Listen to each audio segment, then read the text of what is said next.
Ahora, dije yo a Jesús. Yo fui bautizado en la Iglesia Ortodoxa griega por el patriarca de Jerusalén, llamado Benedictus. De hecho, durante la ceremonia él me dio su nombre. Haber nacido en la Tierra Santa quiere decir que uno ha nacido en una atmósfera donde la religión arroja una sombra amplia e inescapable.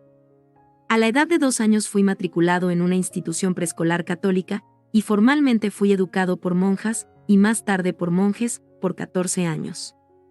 Para mí, Jaffa era una ciudad bella. De hecho, eso es lo que la palabra significa, bella. Jaffa en árabe, Jope en griego, o Yafo en hebreo. En cualquiera de los 3 idiomas el significado es el mismo. De niño me gustaba oír los relatos de la historia que me rodeaba. Jaffa fue fundada antes de escribirse la historia. Se menciona como una ciudad cananea en la lista del tributo del faraón Tutmosis III, en el siglo XV AC, aún antes de Josué pelear la batalla de Jericó. Y fue donde el rey fenicio Hiram de Tiro descargaba la madera de cedro para el templo del rey Salomón. Aunque es fascinante, la historia no ha favorecido a mi lugar de nacimiento. Jaffa fue invadida, capturada, destruida, y vuelta a edificar una y otra vez. Simón el Macabeo, Vespasiano, los mamelucos, Napoleón y Al-Enbey griega, todos ellos se la han disputado. Solo 6 años antes de yo nacer, Jaffa pasó a ser parte de una nueva nación, el Estado profético de Israel. Pero la comunidad misma no era judía. El alcalde Jin. Mi padre fue el alcalde de Jaffa durante mi niñez. Él era un hombre fuerte, medía alrededor de 6 pies y 2 pulgadas, y pesaba 250 libras, y era un líder natural. Era fuerte en todo sentido, física, mental y volitivamente. Su familia vino de Grecia a Egipto antes de establecerse en Palestina. Pero ser de cualquier otro lugar era común allí. La Jaffa de mi niñez era en realidad una ciudad internacional. Bajando por la calle Raciel hasta la Plaza de la Torre, donde está la torre del reloj del jubileo de Abdul Hamid, la cárcel de paredes de piedra, y la gran mezquita, construida en 1810, yo podía oír a la gente hablar en francés, búlgaro, árabe, yiddish y otras lenguas. Y en los kioscos y cafés al aire libre, podía tomar una muestra de bakleve, slavilla, felafe, zum y docenas de otras golosinas. Así que allí estaba yo, nacido en Israel, pero no judío. Criado en una cultura árabe, pero no árabe de origen. Asistiendo a un colegio católico, pero criado como ortodoxo griego. Los idiomas son fáciles en esa parte del mundo. Yo creía que para todo el mundo era normal que hablase 3 o 4 idiomas. En nuestro hogar se hablaba árabe, pero en el colegio las hermanas católicas enseñaban en francés, excepto por el Antiguo Testamento que se estudiaba en hebreo antiguo. Durante mi niñez, los 100.000 habitantes de Jaffa colindaban con la creciente población de los judíos de Tel Aviv al norte. Hoy la metrópolis tiene el nombre oficial de Tel Aviv Jaffa. Unas 400.000 personas viven en el área. En realidad, Tel Aviv comenzó como un experimento judío en 1909, cuando 60 familias compraron 32 acres de terreno arenoso al norte de Jaffa y se trasladaron al lugar. Estaban cansados de las apiñadas y ruidosas vecindades árabes donde vivían. La expansión continuó, hasta que Tel Aviv vino a ser la ciudad más grande en Israel. Aunque mi padre no era judío, los líderes israelitas confiaban en él. Y ellos estaban contentos de tener a alguien en Jaffa que pudiera relacionarse con una comunidad tan internacional. Nosotros estábamos orgullosos de su círculo de amigos, que incluía a muchos líderes nacionales. A él se le pidió que fuera embajador de Israel en naciones extranjeras, pero decidió quedarse en Jaffa. Sin embargo, había poco tiempo para la familia. De hecho, no puedo decir, realmente, que yo conocía a mi papá en aquel tiempo. Parecía que él siempre estaba asistiendo a una función oficial o una reunión importante. Él no era una persona expresiva, solo estricta, y raras veces tenía demostraciones físicas de afecto. Mi madre, sin embargo, suplía todo eso. Eso también era parte de la cultura. Los hombres eran hombres. Vivíamos cómodamente. La posición de papá en el gobierno hizo posible que tuviéramos un hogar en los suburbios. Era un hogar maravilloso, que tenía una tapia alrededor con vidrios arriba para seguridad. Mi mamá era una ama de casa en todo el sentido de la palabra. Criar aquella prole de pequeños Jin era un trabajo de tiempo completo. Un capullo católico. Al continuar mi educación, yo me consideraba ser católico. El proceso comenzó bien temprano. El colegio preescolar a que asistí era más como un convento. La misa se celebraba regularmente. Mis padres no protestaron porque una educación privada católica era considerada la mejor disponible. Durante la semana estudiaba con monjas, y los domingos iba a la iglesia ortodoxa griega con mamá y papá. Pero eso no se consideraba un problema principal en la políglota Jaffa. Lealtad a una iglesia en particular no parecía tan importante. ¿Era yo católico? Absolutamente. El catolicismo era mi vida de oración. Ocupaba mi tiempo y atención 5 días a la semana. Vino a ser mi mentalidad. Prácticamente yo vivía en el convento encerrado, y en aquel capullo yo llegué a estar alejado del mundo. También estaba separado del mundo de una manera desafortunada. Desde temprana edad tuve la aflicción de la tartamudez. A la más mínima presión social o nerviosismo comenzaba a tartamudear, y era casi insoportable. Se me hacía difícil hacer amigos. Algunos niños se burlaban de mí, otros permanecían alejados. Yo sabía muy poco de eventos mundiales, solo lo que mis maestras deseaban que yo supiera. Pero era un experto en la vida católica. Al continuar la escuela, asistí al College de Frere, colegio de hermanos, y fui enseñado por frailes. Aun siendo un niño pequeño, yo era extremadamente religioso. Oraba y oraba, probablemente más que lo que muchos cristianos oran hoy.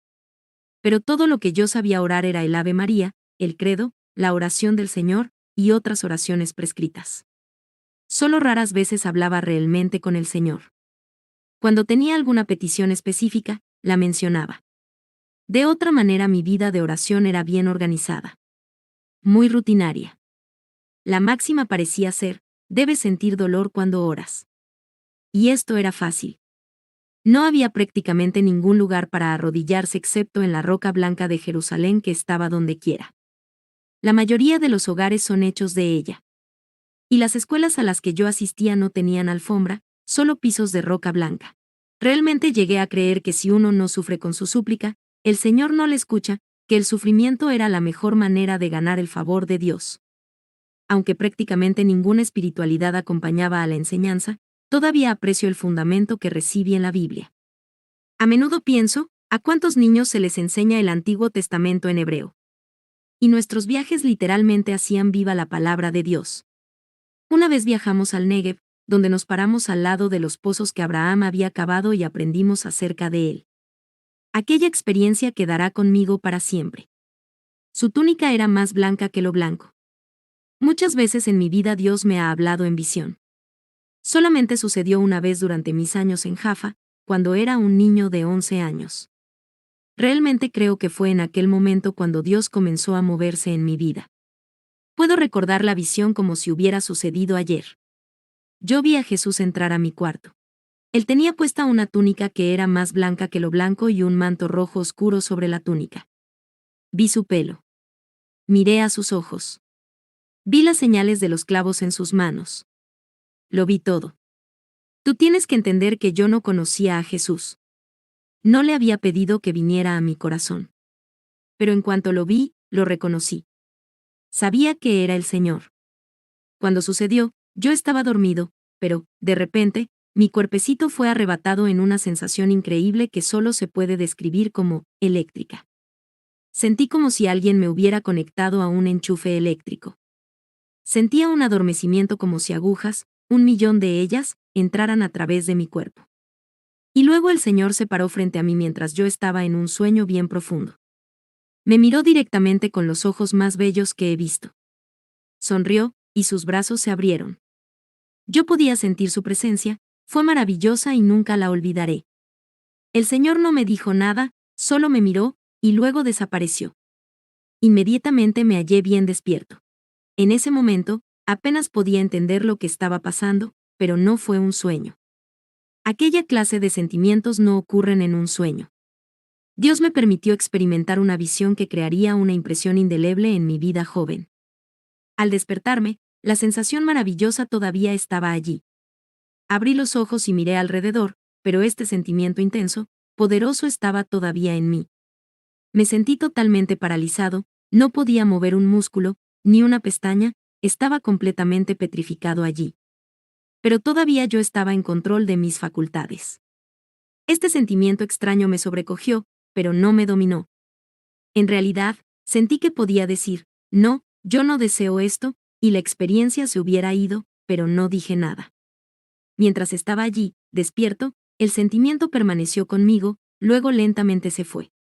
En la mañana, le conté a mi mamá la experiencia, y todavía ella recuerda sus palabras. Ella dijo, entonces, tú tienes que ser un santo. Cosas así no le ocurren a la gente de Jaffa, ya sean católicos u ortodoxos griegos. Por supuesto, yo ciertamente no era santo, pero mi madre creía que si Jesús venía a mí, él tenía que estar designándome para un llamamiento más alto. Mientras Dios estaba tratando con mi vida, había otros factores que cambiarían para siempre el futuro de nuestra familia. Lo último de la tierra. De Gaza a las alturas de Golán. Viviendo en Israel durante los años 60, yo podía sentir la creciente tensión política. Las incursiones árabes a Israel ocurrían casi a diario a lo largo de las fronteras con Egipto, Jordania y Siria. Y el ejército israelita se desquitaba regularmente, con sus propias incursiones a territorio árabe. En mayo de 1967, Israel y los 3 países árabes alertaron a sus fuerzas armadas para una posible guerra. A petición de Egipto, las tropas de las Naciones Unidas salieron del corredor de Gaza y de la península del Sinaí. Luego, el 5 de junio de 1967, los aviones de Israel bombardearon campos de aviación en Egipto, Jordán y Siria. Se llamó la Guerra de los 6 días. En menos de una semana, los israelitas destruyeron la fuerza aérea árabe casi completamente. Las tropas israelitas ocuparon el corredor de Gaza, la península del Sinaí, la Cisjordania y las alturas de Golán en Siria. De repente, Israel controlaba un total del territorio árabe como de 3 veces el área del mismo Israel. Nunca olvidaré el día, temprano en 1968, cuando mi padre reunió la familia y nos dijo que estaba haciendo planes para que emigráramos. Él dijo, por favor no discutan esto con nadie, porque puede haber algunos problemas con nuestras visas de salida. Al principio, el plan era mudamos a Bélgica. Papá tenía algunos parientes allí, y la idea de mudamos a un país de habla francesa sonaba emocionante. Después de todo, esa era la lengua de mi educación. Entonces una mañana un agregado de la embajada canadiense vino a nuestro hogar y nos enseñó una película corta de la vida en Canadá. Toronto parecía una ciudad muy próspera. Papá tenía 2 hermanos allí, pero dudábamos de que calificaran financieramente para ser nuestros garantes. Los interrogantes que rodeaban nuestra salida parecían aumentar cada día. En una ocasión mi padre nos dijo que pudiera ser que no estuviéramos listos para salir del país en los próximos 5 años. Yo hice un trato con Dios. Para ese tiempo todos estábamos tan ansiosos de salir, que yo me arrodillé en aquella roca de Jerusalén e hice un voto a Dios. Señor, oré, si tú nos sacas, te daré la botella más grande de aceite de oliva que pueda encontrar. Y añadí, cuando lleguemos a Toronto, la llevaré a la iglesia y te la presentaré con acción de gracias. En mi crianza, negociar con Dios no era raro. Y el aceite de oliva era caro y precioso. Así que hice el voto. Después de algunas semanas, un joven de la embajada canadiense llamó a mi padre para decirle, Señor Jin, hemos logrado la salida, no me pregunte cómo. Todos sus papeles están en orden, y pueden salir cuando ustedes estén listos. No llevó mucho tiempo. Vendimos casi todas nuestras posesiones y nos preparamos para una vida nueva en Norteamérica. Durante aquellos últimos días en la Tierra Santa, yo tenía el presentimiento de que algo grande estaba a punto de ocurrir. Sabía que estaba dejando una ciudad especial, pero sentía que lo mejor para mí estaba por venir. Fue del puerto de la antigua ciudad de Jope, mi Jaffa, de donde salió Jonás. Y el resultado fue la salvación de Nínive. ¿Y cuántas veces yo había subido a la ciudadela, el monte alto frente al puerto? Cerca del faro hay una iglesia franciscana construida en 1654. Al lado de ella está el lugar de la casa de Simón el Curtidor, donde el apóstol Pedro se quedó por algún tiempo y tuvo una visión que cambió el mundo. Oyó la voz de Dios diciéndole que recibiera a los gentiles, tanto a los judíos en la iglesia. Pedro respondió, en verdad comprendo que Dios no hace acepción de personas, sino que en toda nación se agrada del que le teme y hace justicia. Hechos 10, 34-35. Desde aquel mismo momento, el mensaje de Cristo se extendió desde Jope a Cesarea y hasta el fin del mundo, beneficiando a toda la humanidad. Mientras íbamos por la carretera de Agana al aeropuerto de Lad, yo me preguntaba, ¿volveré a ver este lugar? Pensé en aquellas monjas católicas que tan amorosamente me habían enseñado. ¿Había visto yo sus rostros por última vez? Por la ventana del avión miré por última vez a Tel Aviv, una inmensa expansión de cubos de color gris blanquecino. Detrás de mí había millas de naranjales de color verde oscuro. Las colinas de Judea languidecían en la distancia. Al dirigirnos sobre las aguas del Mediterráneo, miré hacia abajo y dije un último adiós a Jaffa. Había un nudo en mi garganta. Yo tenía 14 años, y era el único hogar que había conocido. Helado en el kiosco. La llegada de la familia Jin a Toronto en julio de 1968 no fue un evento anunciado. Y así era como mi padre lo deseaba. Ningún comité nos dio la bienvenida. Y él no tenía promesa de trabajo. Llegamos con la ropa que traímos puesta, unas cuantas posesiones en las maletas, y un poco de dinero de lo que habíamos vendido en Jaffa. Era suficiente para vivir algunos días. Nuestra nueva vida comenzó en un apartamento alquilado. ¿Qué impacto aquel de aterrizar de súbito en una cultura extranjera? Yo podía tartamudear en varios idiomas, pero el inglés no era uno de ellos. 1, 2, 3 era todo lo que sabía decir. Pero papá había estudiado suficiente inglés como para llenar una solicitud de empleo. Y resultó. Él aceptó el reto de llegar a ser, de todas las cosas, un vendedor de seguros. Yo no sé si fue la carga de tener que criar una familia grande o su confianza natural en tratar con la gente, pero mi papá llegó a prosperar inmediatamente en su nueva profesión. En pocos meses nos mudamos a nuestro propio hogar. Todos estábamos tan orgullosos de esto. La vida cambió rápidamente para mí. En vez de asistir a un colegio privado católico, fui a una escuela pública, la escuela secundaria George Vanier. Y como la mayoría de los niños en la escuela tenían trabajo de media jornada, eso era lo que yo quería hacer. Vivíamos en la sección North York de Toronto, y no muy lejos el nuevo centro comercial de Fairview se había abierto. Yo solicité empleo en un pequeño kiosco que vendía hamburguesas y helado. Aunque no tenía experiencia previa de trabajo, me aceptaron. Y todos los días después del colegio allá iba yo. Un sábado, fui a un mercado y le pregunté al gerente, ¿dónde puedo encontrar buen aceite de oliva? Yo necesito la botella o recipiente más grande que usted tenga. Por supuesto que él encontró uno grande. Al día siguiente, caminé orgullosamente a la iglesia ortodoxa griega y cumplí mi voto a Dios. Lo coloqué al frente del altar y silenciosamente, dije, gracias, Señor. Gracias por traernos salvos a nuestro nuevo hogar. Mi corazón estaba tan lleno como aquel frasco de aceite. En el kiosco hice mi trabajo. Debido a mi tartamudez, no conversaba mucho, pero velozmente echaba el helado en aquellos barquillos. Trabajé con un compañero llamado Bob. ¿Habría perdido Bob la razón? Nunca olvidaré el día en 1970 cuando fui a trabajar y encontré que Bob había hecho algo muy extraño. En todas las paredes de aquel pequeño kiosco había puesto pedazos de papel con versículos de la Escritura. Yo pensé que había perdido la razón. Yo sabía que él era cristiano, él me lo había dicho. ¿Pero no iba esto demasiado lejos? Me dije a mí mismo, ¿por qué está haciendo esto? ¿Será por mí? Probablemente yo conozca las Escrituras mejor que él. Finalmente le pregunté, ¿cuál es el propósito de todos esos pedazos de papel? Instantáneamente comenzó a testificarme. Pensé que nunca pararía. Y cuando terminó, decidí mantenerme lo más lejos que pudiera de este compañero loco. Por mucho tiempo traté de evadirlo. Pero era casi imposible. Después de todo, teníamos que trabajar juntos. Una y otra vez él traía el tema de la religión. Pero era más que eso, él quería hablar sobre el nuevo nacimiento, una frase que no estaba en mi vocabulario limitado, tampoco en mi punto de vista de la escritura. Finalmente Bob dejó de trabajar en el kiosco, pero muchos de sus amigos estaban en mi colegio. Y por los próximos 2 años yo hice todo lo que pude por evadirlos. Pensé, son un montón de cosas raras. Se veían extraños. Hablaban extraño. Eran completamente opuestos a las monjas que me habían enseñado. Durante mi último año en George Vanier, por segunda vez en mi vida, tuve un encuentro con el Señor. Él vino a mi cuarto y me visitó.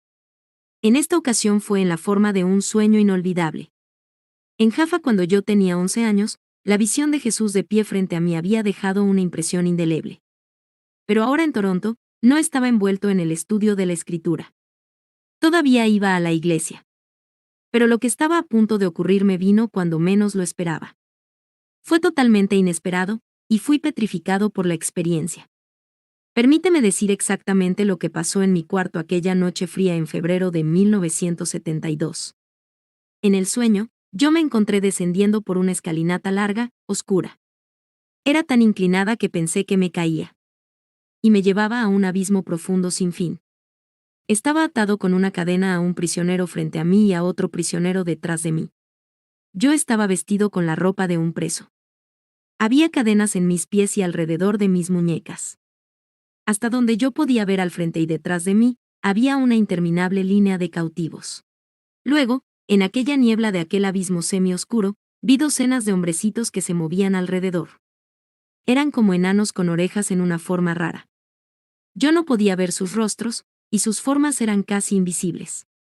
Pero nos alaban hacia abajo como un hato de ganado para el matadero, o aún peor. Súbitamente, apareciendo no sé de dónde, estaba el ángel del Señor. Oh, fue maravilloso verlo. El ser celestial revoloteaba al frente de mí, solo a unos pasos. Nunca en mi vida he visto tal cosa, ni aun en sueño. Un ángel resplandeciente y bello en medio de aquel abismo negro y oscuro. Al yo mirar de nuevo, el ángel hizo un movimiento con su mano para que yo fuera hacia él.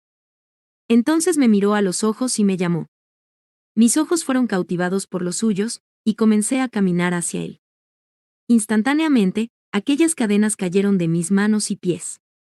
Ya yo no estaba atado a mis compañeros presos.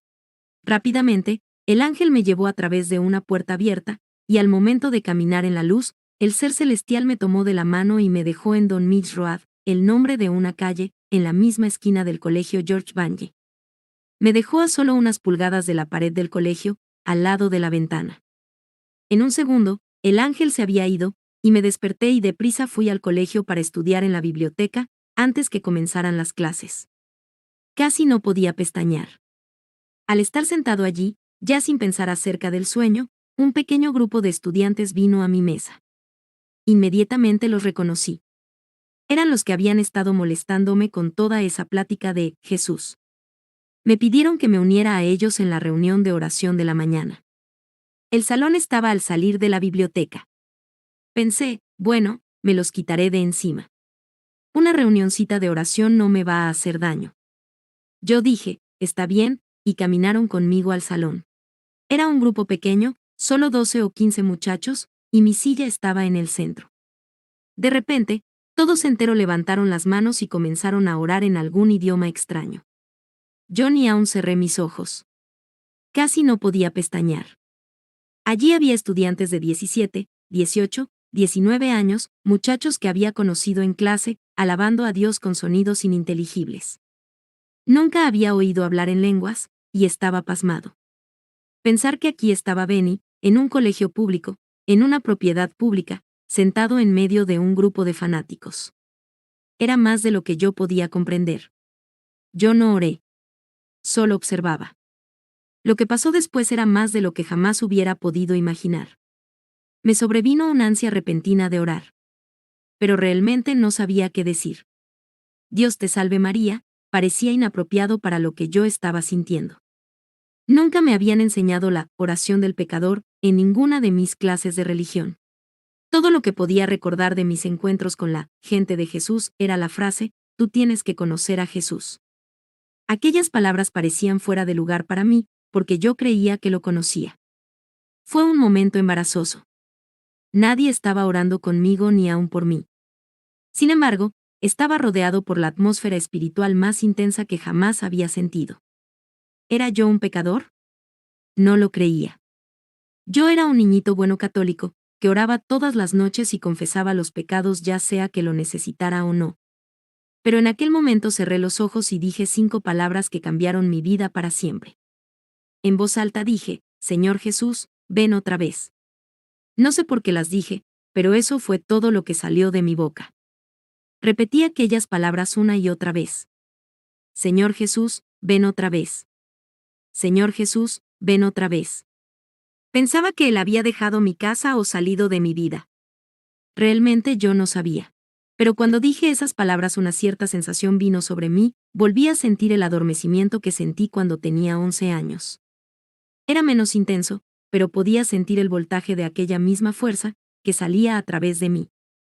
Lo que realmente sentí, sin embargo, fue que aquel arranque de poder me estaba limpiando, instantáneamente, de adentro hacia afuera. Me sentí absolutamente limpio, inmaculado y puro. De repente, vi a Jesús con mis propios ojos. Ocurrió en un momento. Allí estaba él, Jesús.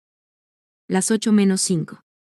Los estudiantes a mi alrededor no podían saber lo que estaba pasando en mi vida. Todos estaban orando. Luego, uno por uno, comenzaron a salir del salón para sus clases.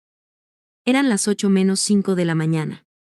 Por ese tiempo yo estaba sentado allí llorando. No sabía qué hacer o decir.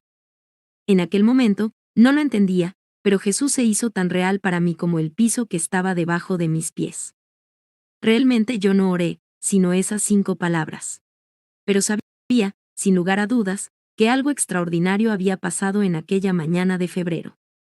Casi se me hizo tarde para la clase de historia. Era una de mis asignaturas favoritas, estábamos estudiando la Revolución China. Pero ni siquiera podía escuchar al maestro. No recuerdo nada de lo que se dijo. La sensación que comenzó aquella mañana no me dejaba. Cada vez que cerraba los ojos, allí estaba él, Jesús. Y cuando los abría todavía él estaba allí. La visión del rostro del Señor no me dejaba. Todo el día lo pasé llorando. Y la única cosa que podía decir era, Jesús, yo te amo. Jesús, yo te amo. Al salir del colegio y comenzar a caminar por la acera hacia la esquina, miré a la ventana de la biblioteca, y entonces, me di cuenta de todo el asunto. El ángel, el sueño, todo fue real otra vez. ¿Qué estaba Dios tratando de decirme? ¿Qué le estaba pasando a Benny?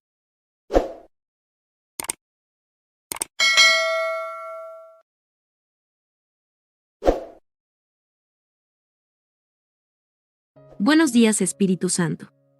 Escrito por Benny Hinn. Capítulo 3. Tradición, tradición. Entré en mi cuarto, y como magnetizado, fui atraído hacia aquella Biblia grande negra. Era la única Biblia en nuestro hogar. Mamá y papá no tenían ninguna. Yo no tenía idea de dónde había venido, pero había sido mía hasta donde yo podía recordar. Las páginas casi no se habían abierto desde nuestra llegada a Canadá, pero ahora oré, Señor, tienes que mostrarme lo que me pasó hoy. Abrí la escritura y comencé a devorarla como un hombre hambriento a quien se le acaba de dar un trozo de pan. El Espíritu Santo vino a ser mi maestro. En ese tiempo yo no lo sabía, pero es exactamente lo que milagrosamente comenzó a suceder. Tú ves, los muchachos en la reunión de oración no dijeron, aquí está lo que dice la Biblia. Ellos no me dijeron nada. En realidad, no tenían idea de lo que había ocurrido durante las 24 horas pasadas. Y, por supuesto, yo no le dije una palabra de ello a mis padres. Comencé leyendo los evangelios. Me encontré a mí mismo diciendo en voz alta, Jesús, ven a mi corazón. Por favor, Señor Jesús, ven a mi corazón. En pasaje tras pasaje de las Escrituras veía el plan de salvación que se abría. Era como si nunca antes hubiera leído la Biblia. Oh, amigo, esta era viva. Las palabras fluían del manantial, y bebí libremente de ella. Finalmente, a las 3 o 4 de la mañana, con una paz suave que nunca antes había conocido, me quedé dormido. Perteneciendo. El día siguiente en la escuela yo busqué a aquellos fanáticos y les dije, oigan, me gustaría que me llevaran a la iglesia de ustedes. Ellos me hablaron de una fraternidad semanal a la que asistían y me ofrecieron llevarme, 2 días más tarde. Aquel jueves en la noche me encontré en las catacumbas. Así ellos la llamaban. El servicio era igual que la reunión de oración de aquella mañana en el colegio, la gente levantaban las manos, adorando al Señor. En esta ocasión me uní a ellos. Jehová Jireh, mi proveedor, su gracia es suficiente para mí, cantaron una y otra vez.